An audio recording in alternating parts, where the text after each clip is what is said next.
Ella es la diva. Hubo un día en el que yo descubrí mi vagina y entonces yo como que cogí un espejo y me abrí así patiabierta. Si decimos una edad que a la gente le parece muy tarde, nos tratan de morronga. Y conozco un montón de casos por ese estilo. Y si decimos una edad que a la gente le parece que somos muy chiquitas, entonces le parece que somos unas bandidas. Y yo no preparaba bolas a mi propio proceso, porque había todo el tiempo que estar en él. Yo nunca había hablado con Kika directamente hasta que me hizo esta invitación a este debate. ¿Acosada por alguien con poder? Espérame que estoy pensando, es que es qué curiosidad, qué curioso que me hagas esta pregunta porque yo hablo de esto cada 8 días y nunca me lo habían preguntado así a mí. Hola, belleza. Hola, mi amor. ¿Cómo ¿Qué es estás de todo? bella? Usted también. Usted es así toda histórica, toda feminista. Usted ha marcado la historia de este país en dos. Taque, taraque, taque. Taque, taraque, taque, chu, chu, chu, chu, chu. Gorda, y hoy vamos a hablar de eso, pero también de su vida. Quiero conocerla. Quiero conocerla porque quizás a usted la conoce un sector también que son las feministas, las intelectuales, las periodísticas. Pero a mí también me sigue mucha vagabundería. Le invertí a este Uy, wow. mi Navidad en un psiquiátrico y a este. Wow, ya tienes el libro secreto de las niñas. Pero Diva, por eres favor, increíble. usted, ¿qué? Porque soy rubia, entonces soy bruta. No, mi amor, yo leo. No, yo nunca, no se me ha pasado por la cabeza que seas bruta, pero ni cerca. Su mamá dijo que usted había nacido justamente llorando y con hambre, como nací yo, mi amor, con ganas de tragármelo todo. ¿Cómo fue su infancia en Cúcuta? Sí, mi mamá siempre cuenta que yo nací llorando y con hambre, eso es verdad, gran Y dato. con los ojos saltones. Wow, no, estás demasiado bien dateada, mi adorada diva. No me sorprende, tú siempre eres la más juiciosa. Haga la bola, Pues, mona. Aquí te voy a dar duro. no, yo estoy lista para todo, para todo. Haga la bola. Pues mira, sí, yo nací en Cúcuta y yo en mi Navidad en un psiquiátrico bauticé a Cúcuta el infierno, porque sé que hay muchos infiernos en Colombia y en general en todos nuestros países en América Latina. Cuando una nace en región y cuando esa región pues tiene pocas oportunidades y cuando es caliente, porque Cúcuta es realmente caliente, 32 grados de temperatura en promedio, pues hay muchas cosas en común. Entonces no quería decir en el libro que era Cúcuta. De hecho hay mucha gente que la ha leído que me ha dicho, ve, yo nací en otra ciudad, nací en Manizales o nací en Y Villado o también. nací... Y también siento que ese es infierno y que lo que describes ahí es un infierno. Entonces por eso le puse el infierno, porque ya fue difícil en algunos momentos para mí crecer en Cúcuta. Es raro porque estoy absolutamente conectada y enamorada de mi ciudad y todo lo que pasa allá me mueve y siempre quiero estar allá y siempre quiero volver allá y quiero trabajar en las Igualadas. Y de algún lugar en el mundo hemos hecho capítulos, es de Cúcuta, eh, pero al mismo tiempo pues tengo un pasado ahí como de infancia en el que no estuvo fácil muchas veces sobrevivir a la ciudad. ¿Usted se acuerda de la primera pela que le pegó su mamá? Yo sí. ¿Usted cree que yo no? Yo tengo ojos en todos lados, mi amor. La primera pela fue en un centro comercial, después de llegar de un centro comercial porque usted quería dulces y su mamá no le dio los dulces y le zampó la pela. Sí. Lo que es el maltrato familiar, cierto, horrible. Es muy loco porque hoy mi mamá y yo cuando hablamos, pues mi mamá lamenta mucho como los castigos físicos, aunque recuerdo que esto no fue un correazo así que me hubiera dejado marcas ni nada por el estilo, pero como ya hoy estamos tan sensibilizadas en la importancia de no tener maltratos, de no tener ningún tipo de represión física, pues ya mi mamá hoy ha dicho como, ve, me arrepiento de estas cosas, pero en ese momento sí debo confesar que esa nalgada funcionó un montón. Yo me revolqué a llorar Usted de porque yo no, nalgadas. porque puede ser, sí. Puede Ahí fue ser, sí. cogiendo la maña. Puede ser, ¿para qué te digo que no sé si? Y mira que aprendí, o sea, yo no quería un bombombú, sino quería el paquete completo. Y mi mamá dijo, no hay necesidad de comprar el paquete completo, no se puede. Golosa. Y esa nalgada funcionó. Siempre ha sido el paquete completo. Yo también me siento identificada. Ya encontré la identificación con usted, me encanta. Usted siempre fue así arrecha. Arrecha. Por porque ¿Cómo es eso? usted ha sentado a la abuelita, ¿qué es eso? Y le ha dicho, gorda, Sí. ¿cómo es que se hace el amor? O ¿cómo es que se tira? ¿Cómo Pues, así? yo siempre he tenido mucha curiosidad por los cuerpos y por la sexualidad de la gente y de las mujeres en particular. Entonces yo sí me sentaba a hablar con mi bisabuela y con mi abuela y a mí me interesaba mucho saber cómo tiraban ellas en sus épocas y con ¿Y todo qué eso le dijo su siempre he abuela? soñado. Que si le Mi bajaban las bisabuela, enaguas. mira, sí, mi bisabuela me decía que ellas no se quitaban la ropa, ellas se subían la nagua hasta la cintura y ahí el hombre llegaba y hacía lo Por el suyo, lado. no había movimiento, no había placer, no se Pero ¿cómo disfrutaba. así? Le abría la nagua. Subía la nagua o tenía un rotico la nagua ahí, pues en la vagina, y entonces así funcionaba el sexo. Ya mi abuela, yo le dije a mi abuela, cuando le hice esta misma pregunta, no a mi bisabuela, sino a mi abuela, una generación más acá, le dije, abuela, ¿y usted le pasaba lo mismo que mi abuelita, que a mi bisabuela? Y me dijo, no, hombre, ya yo me quitaba toda la ropa. Eh, y entonces, y como regañaban, ¿cómo le ocurre? Yo me quitaba toda la ropa. Y yo, bueno, menos mal. Ya mi abuela, yo creo, espero, ojalá que se haya tenido un poquito más de placer, el placer que no tuvo mi bisabuela. ¿Cuándo empezó a tocarte? Pues yo creo que muy chiquita. Usted es golosa. Ya. Todas, es que hay como una cantidad de mito y de tabú con la masturbación y muchas veces las niñas y los niños también ni siquiera nos damos cuenta cuando empezamos a explorar esto, ni lo sabemos. Y el problema es que es un proceso natural que hace parte de todas las niñas y los niños. Estoy segura que a ti también te pasó. Y el problema es que lleguen y te digan, oiga, eso está mal, oiga, no haga eso, y que te castren ese pedacito de tu exploración normal con tu cuerpo. Y de hecho, ahí en el libro Secreto de las Niñas que está ahí atrás, pues hay un capítulo para hablar de masturbación y para ayudarle a las mamás, papás y cuidadores, porque sé que no es un tema fácil, a naturalizar ese tema. Pero mire usted no fue como la Kika Nieto, que ella le vibró el control y dijo, no, ¿qué es esto, el demonio? ¿No? No, yo no sé ella cómo hizo, yo no sé. Porque usted empezó con qué, con el control, con el jabón. A ver, yo me acuerdo, mira Con que el no tengo, Nokia, usted se llamaba a usted no misma tengo para que le recuerdos sonara. mucho cómo empezó esa exploración como de la masturbación, pero sí recuerdo que hubo un día en el que yo descubrí mi vagina. Y entonces yo como que cogí un espejo y me abrí así patia abierta Ah, y me ¿qué? di cuenta cómo era y mi mamá entró al cuarto, yo tendría como unos 4 años y es el momento del descubrimiento que vivimos muchas niñas, a mí me pasó como a los 4 por ahí, mi mamá pasó y se dio cuenta y dijo, no, tranquila, y me dejó ahí tener mi momento, por fortuna, mi ¿Todo momento bien? privado y estuvo muy bien, sí. Todo Usted bien, sigue estaba ahí, ahí, conócete, usted me se dijo. abría, como, ¿qué es esto? Mire cómo Esto se que es ve. así, me miraba en el espejo, así, súper patia abierta, y tuve la fortuna, que es un privilegio, pues, de tener una mamá que no se espantó con eso, sino que dijo, sigue ahí. Sus papás crecieron separados. Y antes, ahora yo no sé, pero antes eso daba trauma. ¿Cómo fue ese momento de separación de sus papás? Pues, pues, mira que yo hoy ya no utilizo esa palabra. Eso en algún momento por allá, cuando yo hice terapia chiquita en el colegio, el psicólogo anotó eso como familia disfuncional porque mi mamá y mi papá no estaban juntos, pero yo no creo en eso. Y creo que esa es una idea muy importante que nos tenemos que sacar de la cabeza. Las familias son muy diferentes. Nos enseñaron que las familias eran solamente esas conformadas por mamá, papá, niña, niño y perritos, pero hoy estamos viendo todo tipo de familias y es muy cruel cuando te dicen, oye, esa familia que tú tienes, como no encaja en el molde que venden las revistas, entonces es una familia disfuncional. Yo creo que mi familia era mi familia a mi manera, yo crecí criada por mi bisabuela que tuvo una hija que fue mi abuela y mi abuela que tuvo una hija que fue mi mamá y mi mamá tuvo una hija que fui yo. Y las tres me criaron, a mí me criaron 3 generaciones de mujeres en una casa en Cúcuta.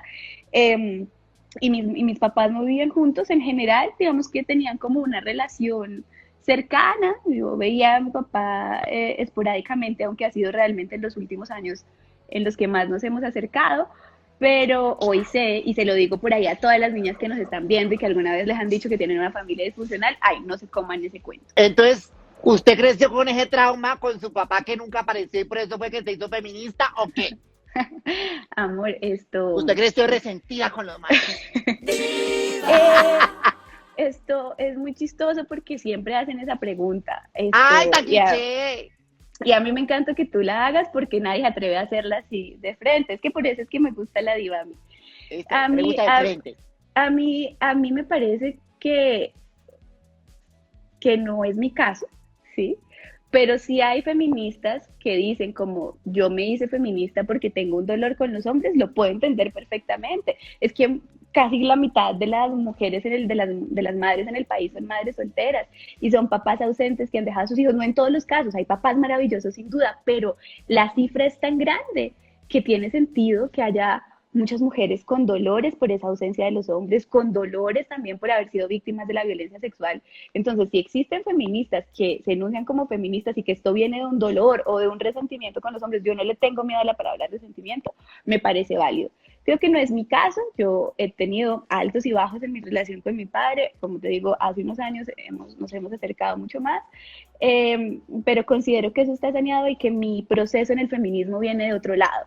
De hecho, yo arranqué como formándome como feminista desde un lugar mucho más ñoño y académico que personal y luego en el proceso fue que descubrí que caray, que yo crecí en una familia de feministas y que soy feminista desde el colegio y no me había dado cuenta, pero entiendo perfecto si hay muchas mujeres feministas que se denuncian desde ahí, que vienen desde el dolor, es que cómo no va a doler, cómo no va a doler si la violencia, cada media hora una mujer es víctima de violencia sexual y en el 90 y pico por ciento de los casos el victimario es un hombre. Los 15 años.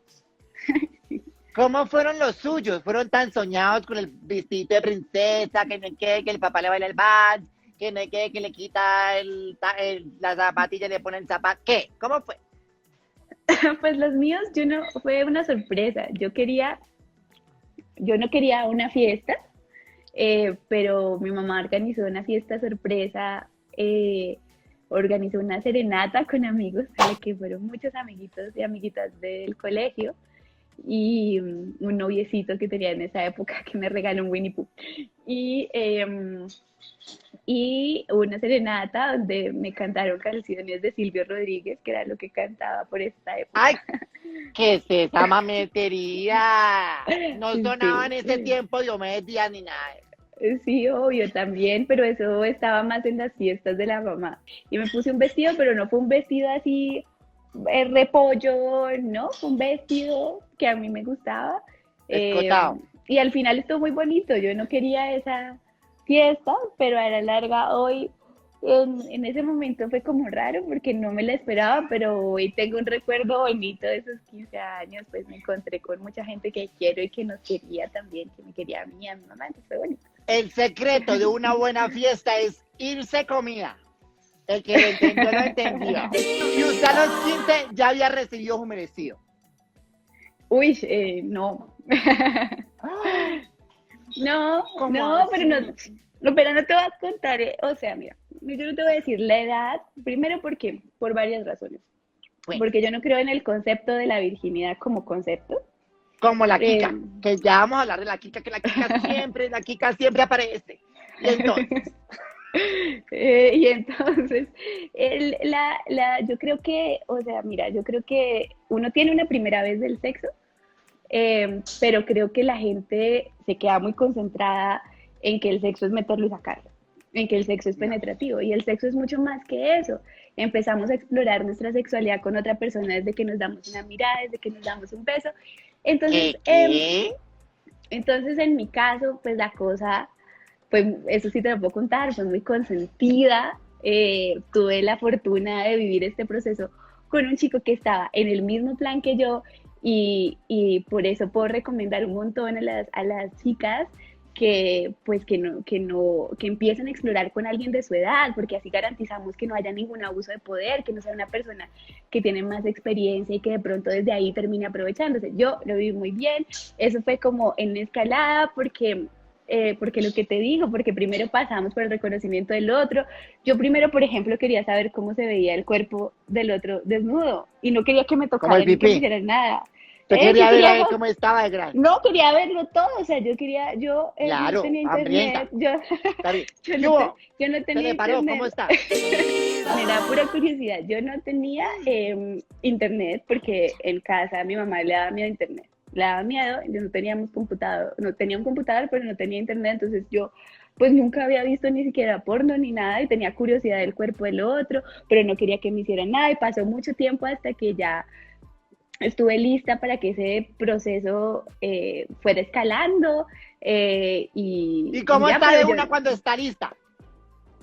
uy, yo creo que eso se sabe, o sea, yo creo que eso ¿Sí? se sabe. Por ejemplo, para mí la primera vez del sexo penetrativo, pues hablando de eso, no fue ni dolorosa, ni fue traumática, ni fue nada, porque emocionalmente estaba lista, mi cuerpo estaba listo, había pasado mucho tiempo, años de preparación hasta que yo me sentí lista. Y por eso mismo te decía que no te decía la edad, porque es que yo creo que es un proceso y también creo que las mujeres, si decimos una edad que a la gente le parece muy tarde, nos tratan de morronga, y conozco un montón de casos por ese estilo, y si decimos una edad que a la gente le parece que somos muy chiquitas, entonces le parece que somos unas bandidas, unas bandidas, por no decir una fea palabra aquí, con ellas de todas las palabras malas. Una puta, como me dicen a mí. Entonces, Desgraciada, vio que no soy eh, puta. Aprendí más rápido. pues sí es muy importante que las dos personas tengan una relación horizontal para que no se ejerzan presiones. Usted siempre tuvo esta personalidad de ser alguien, de no quedarte siendo una más. Una mujer del montón eres tú. No, jamás. Jamás y nunca. ¿Cómo lidia usted con esto? Con la frustración. Con darse cuenta, como muchos amigos por aquí, señor director, que no son especiales y que son una mujer del montón, una más.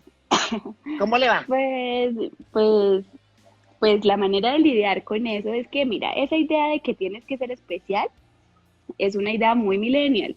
Yo, cuando hablo con el director del programa con Omar, esto, Ya, pendiente. a veces coincidimos en eso, en que nos criaron diciéndonos, oye, tienes que aportar algo al mundo, ¿no? Y esta idea de tienes que hacer algo especial, contribuir de una manera especial, ser especial, es una cosa que comparto con muchas de mis amigas y amigos de mi edad. Eh, y eso puede ser bueno porque nos mueve por ejemplo, a hacer activismo en temas en los que creemos, ¿no? Ajá. A apostarle por construir una sociedad más justa, chévere, pero se vuelve muy denso cuando se convierte en una manera de autolatigarnos y autosabotearnos y decirnos como ay, no eres suficiente, o de tener este síndrome del impostor o la impostora, de creer que todo lo que has logrado lo has ganado por suerte. Eh, entonces eso hay que evitarlo y la manera en la que yo lidio con eso es entendiendo que no existe, o sea, es decir, que no está mal ser una mujer del montón, no está mal ser un hombre del montón, No. todas y todos somos personas del montón y hacer parte de del colectivo social, pues, de De la masa. integrar, estar en parche, encontrar puntos en común, ir juntas, eh, pues es lo mejor que te puede pasar, ¿no? Que es mucho más importante estar acompañada que ser sobresaliente. ¿Usted nunca tuvo un tipo de experiencia gay? De tocar el cococho a la otra muchacha, de chupar la tetica, el besito. ¿Nunca tuvo una experiencia LGBTIQ más? Pues yo creo que sí, un montón. Es que la sexualidad es absolutamente transitoria. Es decir, como que seguramente he sentido conexiones con mujeres en distintos momentos, en algunas fiestas, por ejemplo. Eh, Pero y conexiones es que se las comería. Se pues comería. no ha pasado. Pero No usted, ha usted, pasado. usted está buscando. No estoy buscando, pero no es algo a lo que le teman ni nada. En general, solo he tenido parejas de chicos. Estoy cuadrada con un chico y todos mis novios han sido chicos y hasta el momento solo me he enamorado de hombres, pero hay chicas que a veces yo veo y digo, wow, ustedes no saben esto, pero es que yo quiero mucho a Diva. Yo soy fan de Diva desde que Diva no existía, o sea, desde que Diva era como una pequeña creación Abstracta. por allá, como en la cabeza de este señor Omar, y entonces yo la he visto crecer y yo amo mucho esta diva y lo confieso aquí. Ay, yo también la amo a usted, pero tengo que darle duro porque usted sabe que yo vine aquí a preguntar. Ay, cómoda. Usted, un 23 de diciembre, le cambió la vida. Porque usted se quería morir un poquito. Sí. No completamente, como un ratico, como un poquito, como nos ha pasado a muchos. Y por estos días que yo les decía que era como una terapia colectiva esta entrevista, quizás muchos nos hemos querido morir un poquito. No efectivamente, un poquito. Cuénteme todo, o sea, yo leí el libro, muchos han leído el libro, pero la María Ángela, no personaje del libro, sino la María Ángela Urbina, ¿qué le pasó por la cabeza? ¿Qué estaba haciendo? ¿Cuándo tomó la decisión de tomar ese Uber y decir, hijo de puta, no, no aguanto más, me interno? Porque no es fácil admitirlo. ¿Cómo fue ese día? Eh, pues mira, era 23 de diciembre, como bien acabas de escribir. Estaba sola en Bogotá porque mi mamá y mi abuela habían pasado a viajar a Cúcuta a pasar Navidad y yo yo no quería estar en Cúcuta esa vez, como que no tenía ganas de Cúcuta, además estaba trabajando en una revista y eso como que me dio la excusa del trabajo y no, pues tengo que trabajar, tampoco hice mucho esfuerzo, sentí que quería estar sola. Esa fue mi teoría, yo no voy a viajar a Cúcuta porque yo quiero estar sola. Estaba viviendo una ruptura de una relación larga, compleja, con un primer amor. Una ruptura larga, esas rupturas que van, esas relaciones que se van rompiendo así como a pedazos. Harta.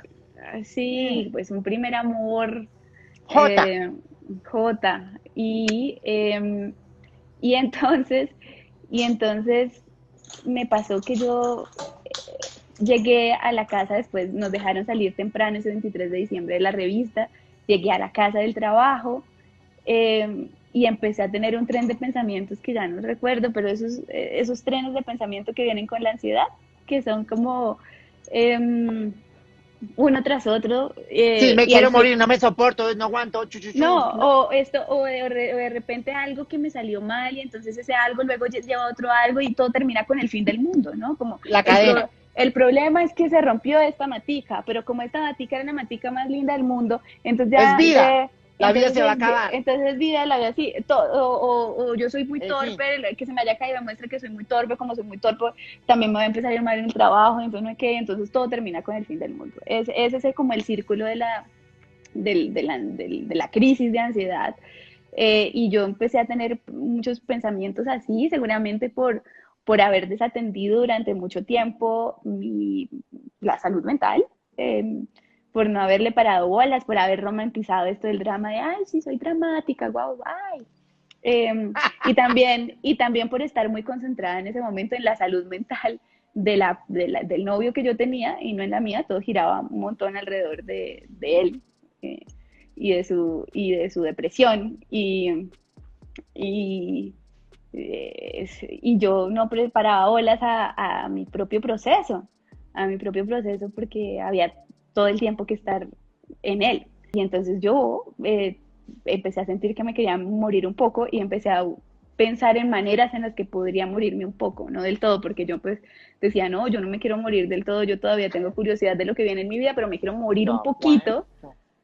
¿Y cómo se para muere un poquito una? no hay forma, ese es el problema, porque yo no quería dormirme porque dormida estaba soñando un montón y, eh, y no se puede morir un poco, entonces cuando yo me di cuenta que si empezaba a buscar maneras de morirme un poco me iba a morir del todo, fue como, uy, Tilín, ¿qué más estará abierto esta hora un 23 de diciembre? No, pues un psiquiátrico, porque tenía en la cabeza las clínicas psiquiátricas porque había estado haciendo un reportaje para la revista, escribiendo un reportaje sobre salud mental en tiempos del posconflicto en Colombia, sobre cómo Guachito. nos había afectado la guerra, nuestra salud mental, la historia del conflicto, cómo nos había afectado. Había entrevistado a muchos psiquiatras, entre esos a uno que trabajaba en esta clínica en donde fui a parar.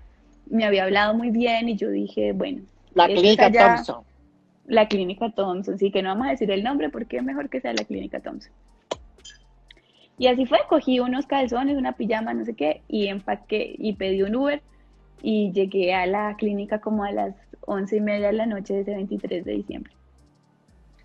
Y usted justamente ahí hace un libro, que es este, el primer libro que usted hace, Mi Navidad en un psiquiátrico. Y yo creo que a todos nos ha pasado que las Navidades son una época muy difícil, una quiere, una no aguanta, todo el mundo está feliz, cha, cha, cha, cha, Pastor López, tanta mierda, pu, pu, pu, todo estalla. Y a veces una se pone peor que el resto de la humanidad.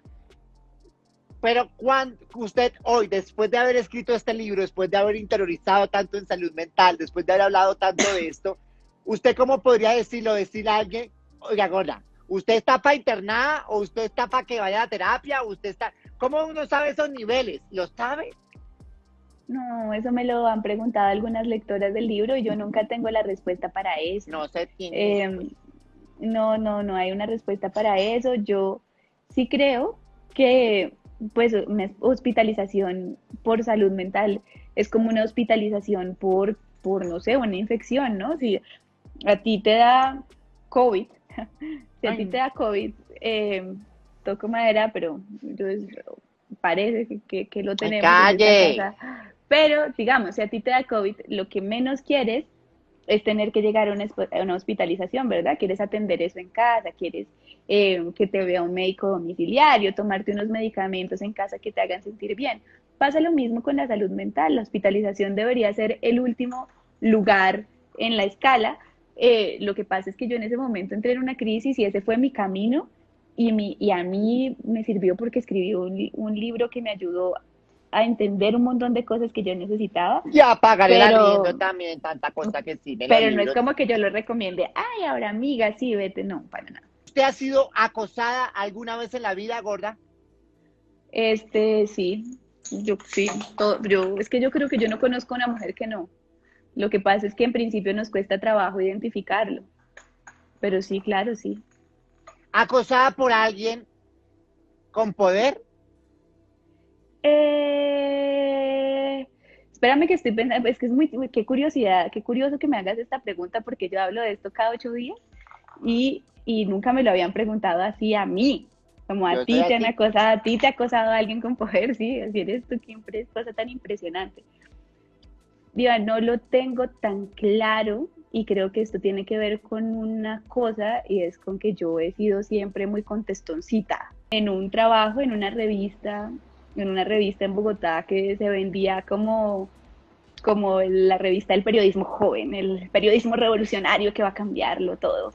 Tenían unas dinámicas internas adentro de esta compañía absolutamente aterradoras contra las mujeres. Yo tenía por ahí 19 años eh, y, y esas dinámicas de informalidad laboral, ¿no? Los contratos no funcionaban, no sé qué, todo eso también se veía reflejado en situaciones de acoso, ¿sí? Con varias de las mujeres que trabajábamos ahí en ese momento. ¿Alguno de esos machos suyos lo conocemos?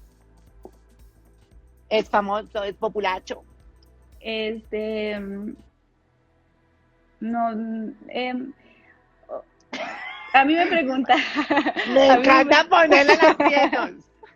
a mí me preguntan mucho que quién es Jota. Y Mm, yo te voy a responder lo que yo respondo, porque no, es que responda la verdad.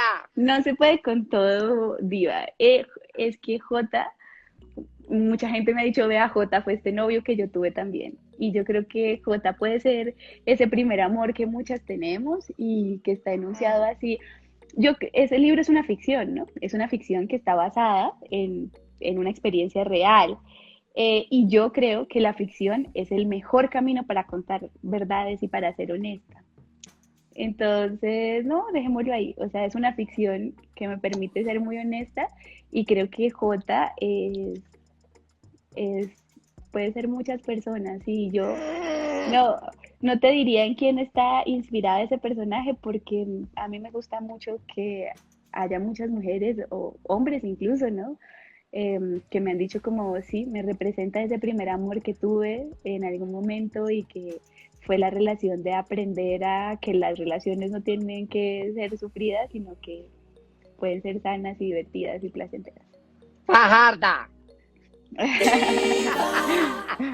¿Cómo le va a usted con su actual macho, por ejemplo, que ya viven juntos, ya todo esto va muy bien en popa?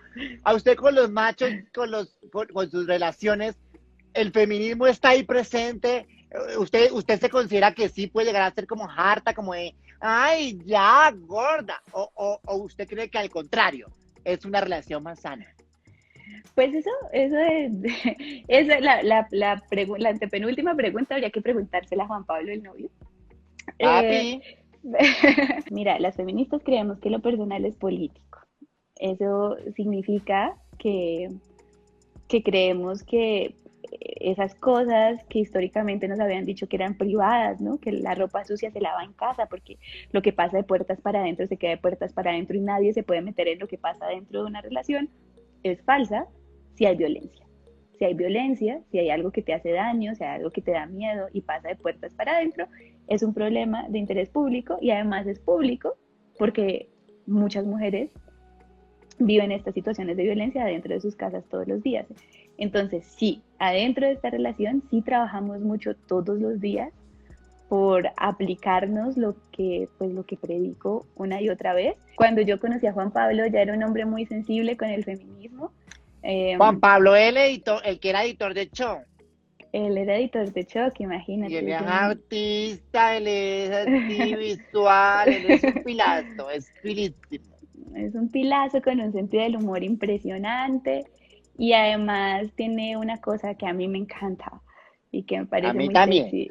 ¿Qué? Pero usted cómo sabe si no lo conoce, si no lo conoce. ¡Ay, haga la boba, que yo lo sé todo! Cuéntame, ¿qué le gusta? Tiene una cosa, tiene otra cosa muy sexy y es escucha mucho y está dispuesto a hacerse preguntas y tal. Usted hizo un video que se hizo muy popular. No contra, pero de la Kika Nieto, que es una youtuber que estuvo acá, ella mejor dicho, guachu. Y eso se hizo muy popular, le clavó su demanda, estuvieron demandadas, chuchu. Se odiaban, eran enemistosas, todo, y de repente vamos y la vemos a usted en un debate en el canal de YouTube. ¿Usted por qué decidió aceptar el debate y en qué terminó todo este bolorón? ¿Hoy son pues amigas, van a la misma iglesia o qué? No, nunca fuimos archienemigas en lo personal. Yo nunca había hablado con Kika directamente hasta que me hizo esta invitación a este debate. En ese momento, cuando hicimos el video en donde cuestionamos su video, porque... El tolero, lo tolero. Sí, yo sigo considerando que eran unas palabras que acentuaban la discriminación, ¿sí?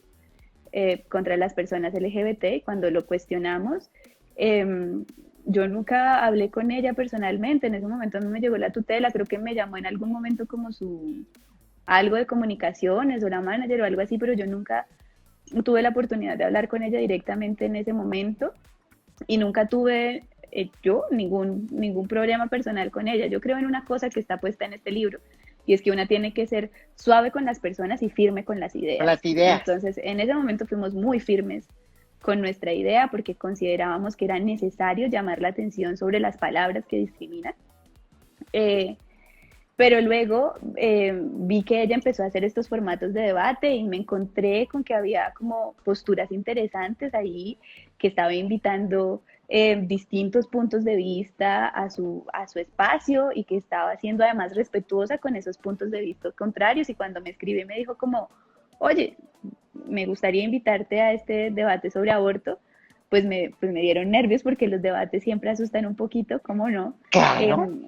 ¿Cómo no? Pero yo dije, pues de una, porque ya había visto lo que estaba haciendo y me parecía, como te digo, que era un formato respetuoso. Y así fue.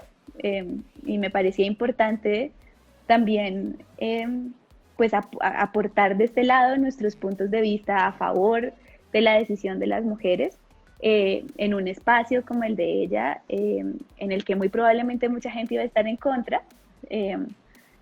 Seguramente yo dije, bueno, interesante ir a conversar también a ese espacio porque pues no podemos siempre estar hablándonos las mismas con las mismas que ya estamos de acuerdo. Vale la pena dar la conversación y bueno, eso fue lo que pasó. Y creo que fue un espacio pues retador, obvio, pero interesante y en el que muchas personas de la audiencia por los comentarios que vi sacaron cosas, reconociendo que aunque ella nunca tomaría la decisión de abortar, esto me pareció a mí súper importante ese debate y de ese momento de Kika, si los abortos clandestinos estaban poniendo en riesgo la vida de las mujeres y niñas y la salud, y si la despenalización hacía que las mujeres no se sometieran a abortos clandestinos, que ella podría considerar la despenalización.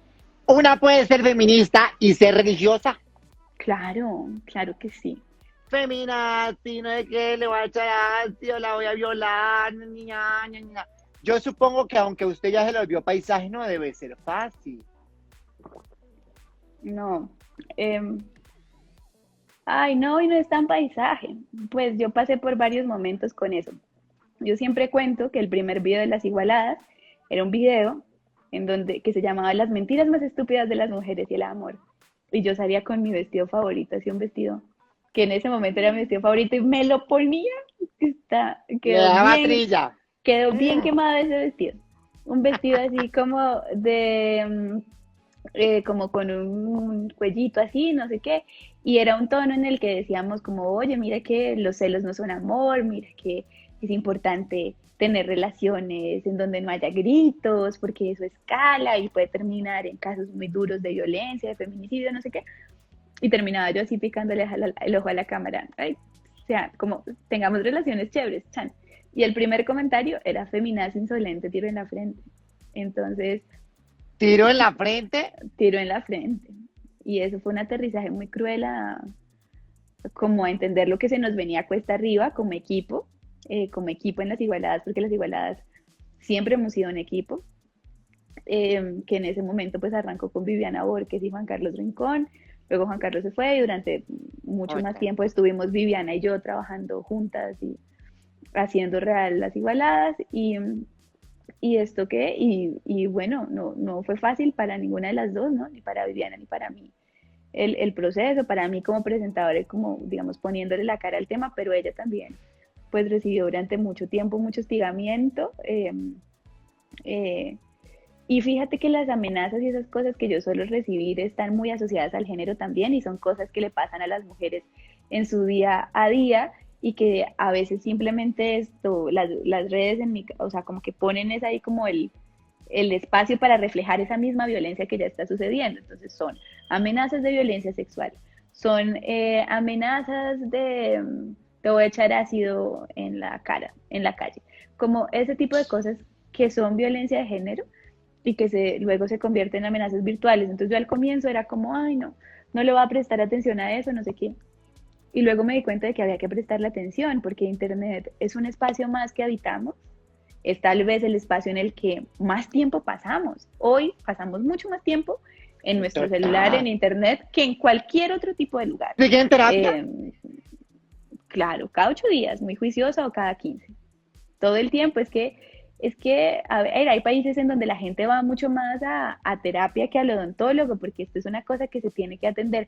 Si tú no vas al odontólogo en años, pues después vas y tienes la boca picha. Libro secreto de las niñas, que yo le valoro mucho que esté haciendo literatura infantil, que esté hablando de niñas y que esté hablando de todos sus problemas. Y yo voy a pasar rapidito. Mire, usted en ese libro toca vulnerabilidad, identidad y autoestima como el momento donde una siente que crece, donde una siente que ya le tocó asumir la vida.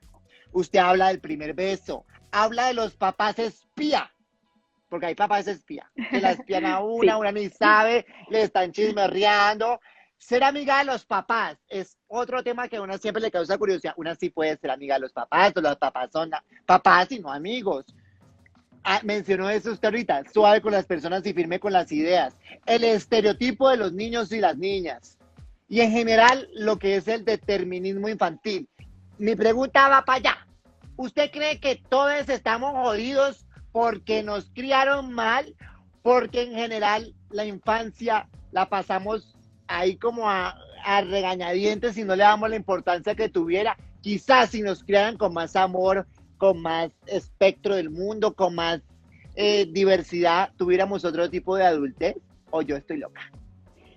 Pues yo creo que influye mucho lo que vivimos en la infancia. Creo sin duda que entre más amorosa y cuidada sea esa infancia, pero también más respetuosa de los intereses de las niñas y los niños, sin juicios por el reconocimiento del cuerpo o por su orientación sexual o por su identidad de género, pues sin duda vamos a tener vidas mucho más felices.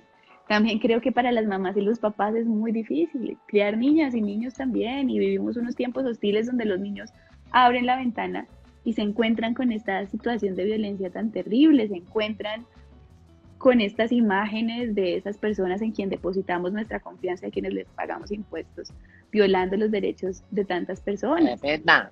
Esa es la situación que los niños ven al frente hoy y es difícil. Yo digo, aquí cuando tenemos esa conversación de las hijas y los hijos decimos, qué miedo, ¿no? Usted da unos consejos de sexting. Ahí, usted hace sexting, ha hecho sexting. ¿Y cuáles serían esos consejos para una cuando manda a la niña para que no la boleteen ni le hagan el trauma? Obvio, claro que he hecho sexting, pues es que el sexting es, a ver, La new. es un espacio más en el que exploramos nuestra sexualidad, es decir, lo que la gente a veces se escandaliza un montón y dice como, oh, por Dios, el sexting, pero lo único que cambia es el formato, ¿sí? Ahora bien, es muy importante también tener en cuenta que cuando uno envía contenidos a través de Internet, pues esos contenidos están ya en la red y que eso ahí tiene un nivel de riesgo, pero que así como las mujeres deberíamos estar seguras cuando vivimos nuestra sexualidad con alguien, digamos, sin tecnología de por medio, pues también deberíamos estar seguras cuando la exploramos a través de los medios digitales, ¿no? Y se tiende a culpar mucho a las mujeres cuando les difunden contenido íntimo que ellas solo han decidido compartir con esa persona y dicen, ay, ¿para qué se puso a mandar eso? Y eso es como decirles, ay, te violaron porque tenías minifalda. Y hoy ya sabemos muy bien que la ropa no es una justificación para pasar por encima del consentimiento de nadie. Todo lo que yo acabo de decir en esta entrevista aplica únicamente para mujeres adultas. La niña Los tips que hay en este libro sobre sexting para niñas son otra cosa. Otra cosa. El sexting entre niñas, niños y adolescentes es un problema, es un delito porque es considerado pornografía infantil, porque hay demasiados riesgos en Internet de gente mala, de gente paila, que está buscando que las niñas y los niños engañarlos, extorsionarlos.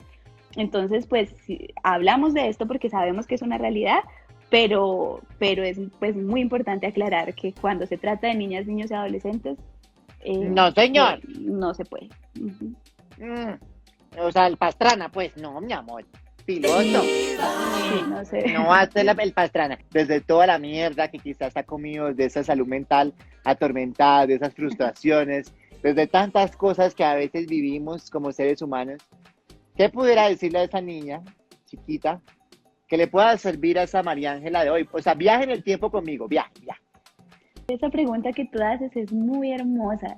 Yo le diría a esa María Ángela, además de lo que tú ya acabas de decir, y es que la vamos a pasar bien en la vida y que toda esa ñoñera y todo ese esfuerzo vale la pena, ¿sí? También le diría, ay, que todo pasa,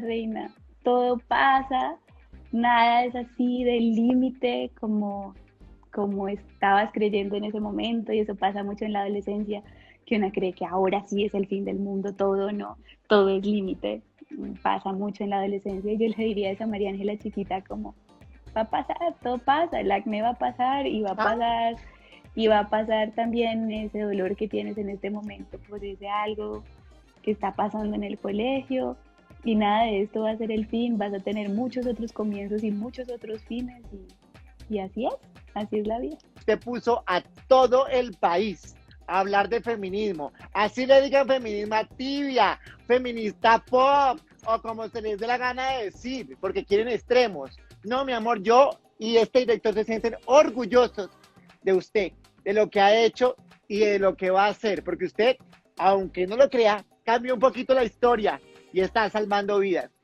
Gracias por lo que está haciendo. ¿Cómo la pasó? Amor, gracias a ti, a ese director. Ahorita cuando te decía que es mejor saliente,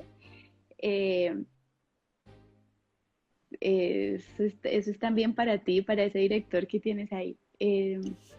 Entonces, gracias por esta entrevista. Estuvo bien, la pasé muy bien, estaba muy nerviosa porque usted estaba muy dateada, pero siento que hablamos de un montón de cosas, me ayudó un montón a distraer la enfermedad, la peste que cargo, a pensar en otra cosa que no sea la peste. Gracias a todas las personas que están conectadas por aquí, me hiciste encharcar el ojo con esas palabras, y también decir que es que he tenido buena compañía, que en el camino, después de que las igualadas arrancamos, pues no solo pues hemos tenido un equipo, sino que además cada vez hay más mujeres en internet y en redes y muchas amigas que admiro acompañándonos porque esto solas no se podría y ha sido una batalla de muchas. Entonces es quizás esa compañía la que nos ha permitido a todas sobrevivir. Yo no sé, yo no habría podido estar aquí sin tantas otras mujeres también